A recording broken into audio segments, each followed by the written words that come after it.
वहां पे मैरियोपोल में जहां पे आप हैं, वहां पर एक रेजिमेंट है, उसको अजोव रेजिमेंट बोलते हैं। वो एक अल्ट्रा राइटिस्ट रेजिमेंट है वहां पर, और उसमें 20-22 मुल्कों के लोग हैं। एक बार अमेरिकन ने भी उस रेजिमेंट को सैंक्शन किया था।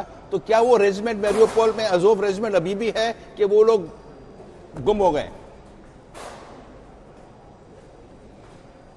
सर, अजोव रेजिमेंट का आपने जिक्र किया, तो आप ही हमारे दर्शकों को जरूर बताइएगा कि अजोव रेजिमेंट का इंसिग्निया क्या होता है और किस खतरे की बात, किस खतरे के प्रति रूस के राष्ट्रपति आगाह कर रहे हैं पूरे विश्व को, और किस तरह से उसकी अनदेखी हो रही है। ये अजोव रेजिमेंट की बात बहुत बड़े तरीके से अभी की भी जा रही है कि वो यहां तैनात है, और ये regiment ultra right wing regiment है। और जनरल राकेश शर्मा हमारे दर्शकों को और बताएंगे कि जो उनका इंसिग्निया है, यानी जो वो निशान यहां लगा के घूमते हैं, वो कितना बड़ा खतरा माना जाता था द्वितीय विश्व युद्ध से बिल्कुल पहले 1939 से 1945 के बीच। तो खतरा इस समय बहुत बढ़ रहा है। यहां के लोग भी बेहद डरे हुए हैं, लेकिन भाषा की एक समस्या है कि उनसे हम लोग बात नहीं कर पा रहे हैं। अगर हम यहां मारियोपोल की बात करें जनरल शर्मा, तो यहां पर रुक रुक कर गोलाबारी अभी भी हो रही है, लेकिन जो लोकल लोग हमें बता रहे हैं, रूस की सेना यहां की सेना से कह रही है कि हमारी आपसे कोई दुश्मनी नहीं है, हमारा लक्ष्य सत्ता परिवर्तन का है, आप अपने हथियार डाल दें, हम केवल डिसार्म करेंगे, इस क्षेत्र को फिर एक तरह से लिबरेट करेंगे। ये इस तरह की भाषा का इस्तेमाल हो रहा है। लेकिन डर इतना ज्यादा है इस समय यहां पर कि लोग ये शहर छोड़ छोड़ कर जा रहे हैं। हर दुकान, हर बाजार, हर एस्टैब्लिशमेंट इस समय बंद है, क्योंकि वो अनसर्टेनिटी का माहौल है। वो बहुत ज्यादा लोगों को डरा रहा है कि कितनी जल्दी रूसी सेना, उनके टैंक और बख्तरबंद गाड़ियां अब यहां पर सड़कों पर होंगे, और क्या उन्हें मिसाइल भी फायर करने की आवश्यकता होगी, या अगर कीव गिरा तो फिर कहीं पॉकेट्स ऑफ रेजिस्टेंस रही नहीं जाएंगी।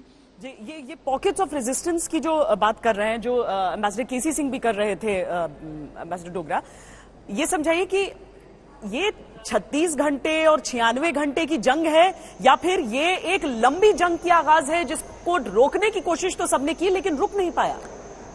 देखिए, जहां तक रूस का सवाल है, हाँ। उसको पता है कि इंटरनेशनल ओपिनियन ज्यादा उसके साथ नहीं है, तो उसकी मंशा यही होगी, उसकी डिजायर यही होगी कि जितना जल्दी हो सके ये जंग खत्म हो और वो जो सत्ता परिवर्तन चाहते हैं वो हो जाए। पर वास्तविकता में शहर के अंदर कितनी रेजिस्टेंस है, ये तो अगले 24 घंटे या 48 घंटे में ही पता लगेगा, क्योंकि शहर के अंदर फाइट करना और उसको कैप्चर करना पूरी तरह से बहुत मुश्किल होता है। हमारा बांग्लादेश का एक्सपीरियंस भी यही बताता है, इसीलिए बाईपास किया था। तो जहां तक रशिया का सवाल है, उनके लिए टाइम बहुत महत्वपूर्ण है। पर ये जो यूक्रेन के प्रेसिडेंट ने स्टेटमेंट दी, ये कोई ज्यादा पॉजिटिव नहीं है अपनी कंट्री के लिए और अपने देशवासियों के लिए। उनको जो उत्साह बढ़ाना चाहिए एक लीडर को, वो इसने नहीं किया। गौरव, सिविलियन से भले ही ये भाषा की वजह से उतना हम बातचीत नहीं कर पा रहे हो, लेकिन क्या लोगों में रूस को लेके कुछ गुस्सा आपको दिख रहा है, या फिर वो सिर्फ ये समझ रहे हैं कि उनकी स्थिति इस समय कैसी है और कैसे निकले?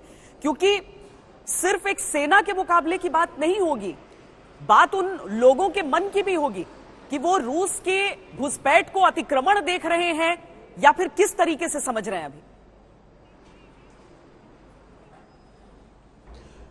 पश्चिमी यूक्रेन में तो निश्चित तौर पर रूस के प्रति बहुत नाराजगी है। पश्चिमी यूक्रेन, राजधानी कीव, वहां आप किसी से भी बात कीजिए तो वो कह रहे हैं कि वो हथियार उठाएंगे, लड़ेंगे, और 10,000 हथियार, इसीलिए राष्ट्रपति ज़ेलेंस्की ने ये कहा भी है, आंतरिक सुरक्षा मंत्री ने सरकारी हथियार लोगों को दिए हैं कि आप रेजिस्ट कीजिए। अर्बन वॉरफेयर की जो बात एम्बेसडर डोगरा कर रहे हैं, वो यही दर्शाता है कि अगर रूस की सेना एक बार घुस तो गई, लेकिन वहां अगर उसे अर्बन वॉरफेयर करना पड़े तो ये एक इराक और अफगानिस्तान की तरह हो जाएगा। और इस तरह की धमकी लगातार न केवल सैनिक बल्कि रिजर्विस्ट भी दे रहे हैं। एक बहुत महत्वपूर्ण बात और भी है श्वेता, जॉर्जिया 2008 में जिस तरह गिरा, जॉर्जिया की सेना इस समय यहां पर मौजूद है और वो यहां के लोगों को ट्रेनिंग दे रहे हैं, वो यहां के लोगों को लीड कर रहे हैं।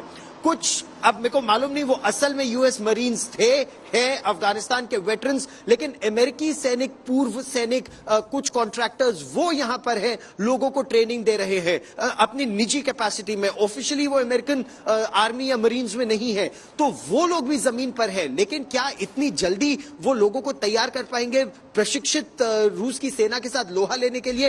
ये महत्वपूर्ण है, पहली बात। दूसरी बात, जिस तरह भारतीय सेना भी, और अभी 50 साल भारत ने मनाए ढाका की उस जीत के, जिस तरह भारतीय सेना भी सीधे ढाका गई थी, आसपास के हर इलाके को बाईपास करते हुए, और वो जो मेघना नदी पर ब्रिज पाकिस्तानियों ने उड़ा दिया था कि भारतीय सेना आगे न बढ़ पाए। टंगेल एयरड्रॉप की बात करें या मेघना रिवर क्रॉस करने की बात करें, अभी आपने और मैंने उस पर कई शोज किए हैं। तो श्वेता, उसी तरह रूस की सेना भी अगर ब्रिजेस गिराए जा रहे हैं तो वो एयर ड्रॉप की तैयारी कर रहे हैं, वो स्पेशल फोर्सेस और एयरबोर्न फोर्सेस की तैयारी कर रहे हैं। उनका लक्ष्य केवल टू फोल्ड है। पहला, राष्ट्रपति ज़ेलेंस्की की सत्ता बदलना। दूसरा, यहां की सेना को पूरी तरह से डिसआर्म कर देना, ताकि वो इनके लिए खतरा आने वाले समय में न रहे।